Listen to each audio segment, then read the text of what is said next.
BJP Jammu Kashmir के सदर रविंदर रैना ने जम्मू कश्मीर के तरक्याती मंसूबों के लिए वज़ीर-ए-आज़म नरेंद्र मोदी का शुक्रिया अदा किया।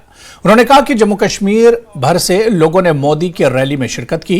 रैना ने कहा कि खराब मौसम के बावजूद रैली में शिरकत के लिए वो जम्मू कश्मीर के लोगों का शुक्रिया अदा करते हैं।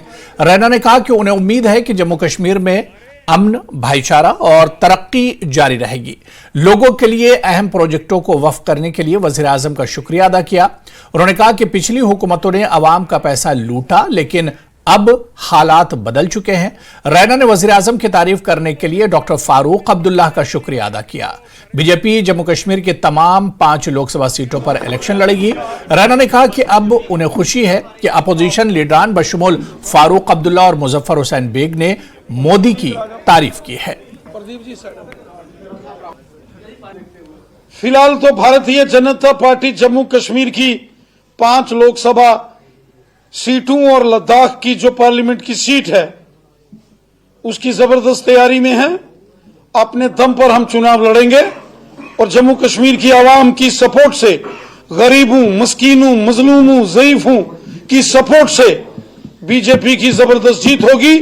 आम जनमानस की सपोर्ट से बीजेपी की जीत होगी और जम्मू कश्मीर की आवाम पार्लियामेंट के इलेक्शंस में दिल खोलकर मोदी साहब को सपोर्ट करेगी। और हमारी ख्वाहिश है कि जिस तरीके से मोदी साहब ने दिल खोलकर देश का खजाना जम्मू कश्मीर की आवाम के लिए खोला है और यहां डेवलपमेंट हो रही है, तो जम्मू कश्मीर की आवाम भी दिल खोलकर मोदी साहब को गिफ्ट देगी और 5 सीटें जम्मू कश्मीर की और 1 लद्दाख की जीतकर मोदी साहब को गिफ्ट देंगे।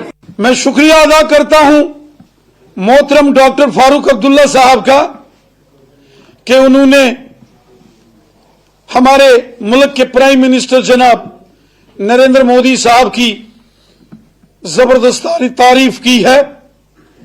वाकई जिस तरीके से मोदी साहब ने जम्मू कश्मीर में डेवलपमेंट के काम किए हैं, वो जम्मू हो या वादी कश्मीर हो, हिंदू हो, मुसलमान हो, सिख हो, ईसाई हो, गांव के हों, शहर के हों, जम्मू के डोगरे हों या कश्मीरी हों, सबकी खिदमत, सबका भला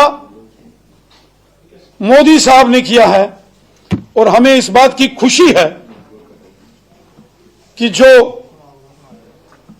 हमारे पॉलिटिकल अपोनेंट्स, जो सियासी हरीफ समझे जाते हैं सियासत में, उन्होंने भी दिल खोलकर प्राइम मिनिस्टर मोदी साहब की तारीफ की है, जिसके लिए मैं डॉक्टर फारूक अब्दुल्ला साहब का भी शुक्रिया अदा करता हूं।